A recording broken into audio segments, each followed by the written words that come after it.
Ndị be anyị daalụ unu niile o. Asị m ka ụbọchị nke taa mara na anyị mma. Asị m egbe bele ugobele nke si ibe ya ebela ka gịnị mee na ya ndị Igbo ka nkụkụ kwa ya. Asịrị m unu na ya dịrị unu mma na eke, ya dịkwaziri unu mma n'afọ, ya dịkwaziri unu mma na nkwọ, ya dịkwaziri unu mma n'orie. A sịkwalụ na unu ga-adịkwa ka echi na echi ada agwụ agwụ. Mana oge ugbu a anyị kwere unu nkwa na ihe a ga na-eme n'elu akwụkwọ a bụ itinye unu ihe gbasara maka ana Igbo, ana nke Igbo ji wee bili. Ọ ife anyị kwere unu nkwa ana ihe na-emegasị n'ala Igbo dị iche iche, ihe ọbụla gbasara maka ihe na-eme n'ala Igbo ya ka anyị ga na-etiri unu n'elu akwụkwọ a. So ọ bụ na anyị gba mbọ tiri unu ya, unu kabara unu ga-echa ya bụ ife, ihe ọbụla anyị tiri unu bụ ihe na-emenụ n'obodo dị iche iche n'ala Igbo. Unu etinyelu alụ nke unu ife unu chere gbasara maka ya bụ ife anyị tinyelu n'elu akwụkwọ. So n'ọbụ ya, a sịkwa m ka ụbọchị nke taa mara na anyị mma ise anyị dịka o si dị. Ngwa egeni ya bụ ihe gbasara maka ka ndị Igbo ji ekpe ekpele dị iche iche. Ya bụ ihe bụ gbasara maka Igbo traditional worship and idol worshiping. Gee ya bụ ife ị ga-esi drop ọla ife i chere gbasara maka ya bụ ife n'elu akwụkwọ. Right, over to you. Ikpele alụsị abụrụ Igbo, ife anyị na-agọ bụ ịgọ alụsị. Ndị Igbo anyị adị ekpe ekpele na ife na-ekwu. Ndị Igbo adị ekpe ekpele, ife ndị Igbo na-agọ bụ ọfọ. Ịgọ ọfọ is what you have in your Bible as decree. Your Bible even said it, and thou shalt make a decree, and it shall be established unto thee. Not thou shalt make a prayer. So prayer is asking for what you are not sure if you to receive. But decree is commanding that which is not into existence, into manifestation. So decree, declaration is different from prayer. The buyer there, but if I now go off. Guys, swagger. Oyo Sokoto. Hello, beautiful people. I welcome you today to this segment of the Nnamen TV show. In this channel, you will never have a doubt that we are committed in promoting and using this platform to educate about the Igbo traditions and cultures. This particular segment is quite different from what we have been bringing to you because it is majorly about the Omenala and Ordinala. I have these two gentlemen, Ndemazi Nalibu. I will give you the floor to introduce yourself. My name is Mazi Dibia, the teaching magnet. I am of the Arufonye deity, the chief custodian of Arufonye deity. The Akamunata and Bobli, Nama Jana Nando, of the ancient Iduere kingdom, Anandu Idu Junuru, present day Omombala, Anambra State, Amakoma Seho. I am a chemical engineer, a historian, and a chief priest by virtue of my offer. Abmaka Jovaro Fonye. So it's a privilege to be in this forum to give my little knowledge on history with you, my brother. Thank you. Thank you. And right here on my left is Mazis Nilo. I'm from Urunebo village in Enugu. I'm a historian, an activist, hip-hop artist, OAP, and whatever you can call it, man. But I'm just here to I've taken this path to promote whatever that has to do with our Igbo tradition and spirituality. That's what we are here for. And it's my pleasure to be on Nnamen TV. Thank you for having me. Thank you. You know, Igbo, let me come down to, because this program, we will have to mix it up with Igbo and English language. Well, I know that you have taken notice of our costume. These are the Igbo costumes. And right here, I am having the Akwa Akwete, which is the Igbo clothing. This is what you can find it in Ndoki. And we have the Abubanu, from Mazi Dibia, and we have the George, yeah, from our brother. I thank you again. Well, we shall be discussing about the Igbo spirituality. What is Ofo? Who are the ancestors? Ndi Ichie, Ndi Egede. And is Igbo traditional worship and idol worship? This, in no doubt, will explain further, because we have two good gentlemen who are vast in knowledge. They shall be explaining about these topics and many more. So sit tight and get your oba or your popcorn if you are an English person. Get your G while you are eating, be watching. Thank you. Starting from you. Yes. Ndi Igbo ga-achema. They want to know, is the Igbo traditional worship truly an idol worship? I will communicate in both parlance, the Igbo semantics and the parlance, with the borrowed language of the Western people. Masuya Igbo, so no Igbo. Ife na-eme anyị bụ na nwata amara ebe mmiri si mabịa, marakwa na ebe o esi wee pịkọ akwa ya. Ndị ọcha wetala ya oyibo dị alụlụ ana. Afọ ajọka ndị ọcha. O nwere onye ọcha ezbi dị mma. Kedu ka mmadụ ya esisi gị na idol worshiping bụ ikpele alụsị? Ọ bụrụ ofu ife. The problem we're having is that we are looking for analogous translation when we are transliterating from Igbo to English. For example, there is nothing like good morning in Igbo language. Ụtụtụ ọma abụrụ Igbo. Ehihie ọma, mgbede ọma, ife abụrụ Igbo. We don't greet people by virtue of morning, afternoon, and night. Ịghọta? Bịa na Igbo asị gị, ịbọọlachi, ịsaalachi, ndo ndịgị mere, itetago. This is our indigenous greeting. But when the white man came, they brought in their own culture, which is good morning, good afternoon, and good evening. We now did a direct transliteration as though it was originally in Igbo. Okay? Igbo language have been influenced so much that good morning now became Ototo Oma. But we all know that good morning now Igbo. Using this as a focal point, that is for me to explain what is idol worshiping. Ego Mo is not idol worshiping. Okay? Now listen to this now.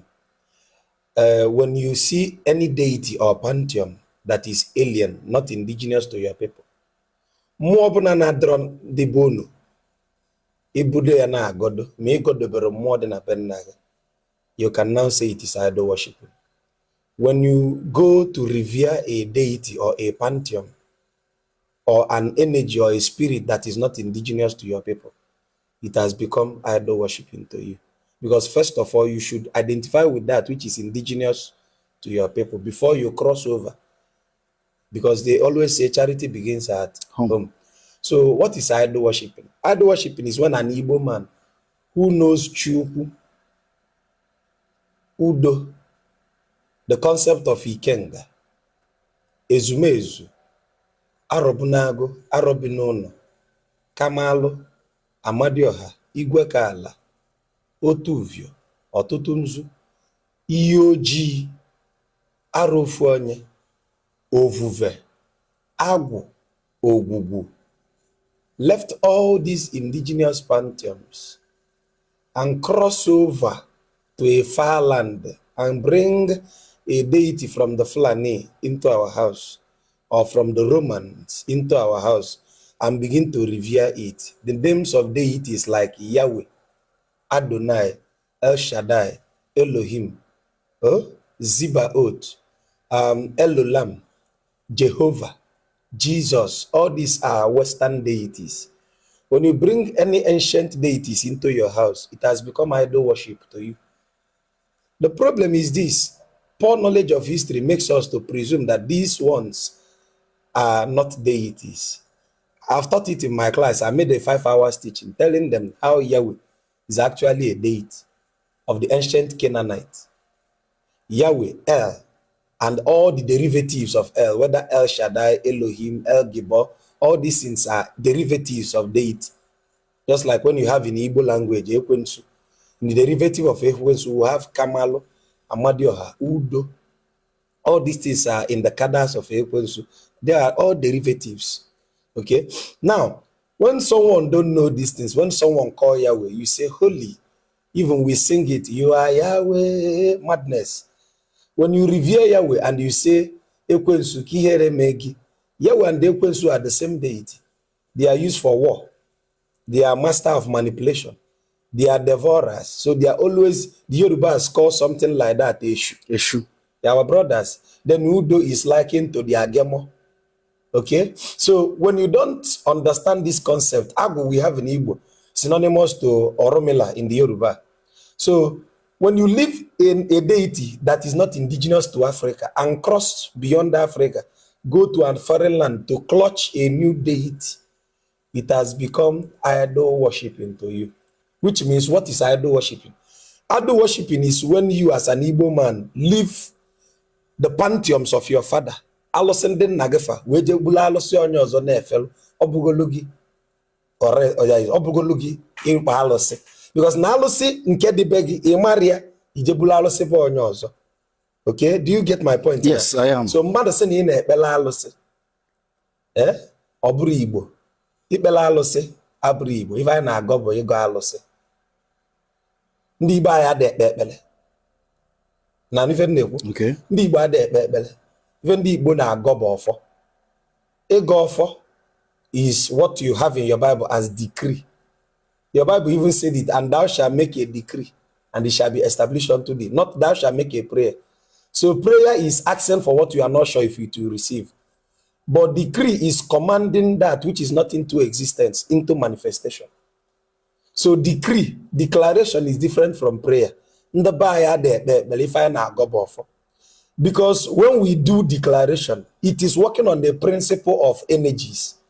How? I don't know by 12 midnight. Now, Chineke de so de beto nwunye m ime. Me jero n'ife, itiri ife n'ife, nwunye ga ama ndị ime. That is a principle. For conception to happen, there must be intercourse. Okay? So, in prayer, you ask for what you are not sure of. But in a for you follow a medium. You are looking for a child. You don't pray to Chukwu. You pray to Akwaliomumu and ask Akwaliomumu to direct your spirits and plight to Chukwu. So that Chukwu will mediate. Akwaliomumu will be an intermediary because it is the energy concerned with child giving. Do you get my point? Yes. So that is the concept of prayer in Igbo language. We don't pray, we decree. So when someone tells you about idol worship, the person must be sure to understand that the pantheon we are talking about in context is not indigenous to our land. It is a borrowed pantheon, a pantheon that came from an alien people, not indigenous to the spheres of Igbo land. So I had the Belalosi, I na gomo, I na galosi. Igodo alosi means to use an alosi as a medium through which we communicate to Chukwu. Kora metwa. Well, I already have promised you that this particular program will be packed with knowledge. It depends on what you do with this particular knowledge. Over to you. Mazi, you finished everything. Yeah, you know, sometimes when I'm on the show with you, you arrange and kill it off. But there is something I would love to add to this to make it more interesting. Come what I tell. Aniku idol, Kiabupan idol. Like I'm a good idol. But like Mazi said, something foreign to you. Now let's take it back to history. There was nothing like idol worship in our Igbo land till the white man came. So what did they do? Anybody tell you about idol worship is colonial mentality. It is madness. The white man only did one thing: make you to see that which is in your land as nonsense, thereby making you believe that that which is bringing to you is the real, is better. Now that thing which is in your house, you now call it idol. But in real sense, when you look at the Bible, the so-called Bible they brought us, Exodus, Chupu in their Bible, God said, I will punish them because they worshipped foreign gods. So if you're an Igbo man and you leave your Amadioha, leave your Ogugu, leave Milingene to worship Jesus, you are worshiping idol. Your Bible said it. Ọ ga-ata gị afụ maka na ị ga-afe chi ndị ọzọ. So who is now worshiping idol? Are we the custodians of the land worshiping idol by doing that which our ancestors did? Or are you people that are criticizing us worshiping idol by following ways of the foreign gods? So it's very simple. Idol worship, Igbo spirituality is not idol worship. Anybody that understands spirituality understands that, one, you have to observe Oria from Kweke. These are elements of creation. Is that idol worship? Understand the fact that there are powers that control the seas. Onwe ike dị naanị. Ana nwere ike, ndị mmiri ikuku nwere ike. Isi na ọbụla ikuku eburu gị buru na ọ ga-eme eme. Ọ na-eme. But ndị a na-asị mami water power, powerless power, na-abanye na mmiri ọma mbara si mami water, o buru ha. Mana ịpụta ebe ahụ imeela libation, itonyela ọ bụrụ ya na ka iji ikpokwuo ya. Onwegodi ihe iji kpokwuo ya. Eze nwaanyị mmiri ekenekwa gị ka anyị chetakwa ị na-aga aga.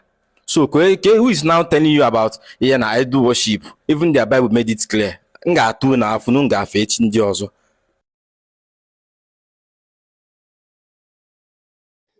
Igbo bụ Igbo, daalụ nne n'okwu n'isi wee na-esola anyị na ụbọchị nke taa na Igbo Media. Anyị si na ọ ya dịrị ncha niile na mma. Dịka ị nụrụ ya bụ ife akọwagasị n'elu akwụkwọ a gbasara ekpere dị iche iche ka ndị Igbo si ekpe. So ga-efe nwere ike ịwasịta maka ya bụ ife ndị nụgasị ka o si wee dị n'elu akwụkwọ. Gwa ya ife i chere n'ụdị nke gị n'obi gị, chịkọọ mmụọ gị, chịkọọ uche gị ọfụma, gwa ya ife i chere gbasịta maka ya bụ ife akọwagasị n'elu akwụkwọ a. Daalụ nne na ụmụnne m kwuru si na-esoro anyị. Ngwa nke mesịa na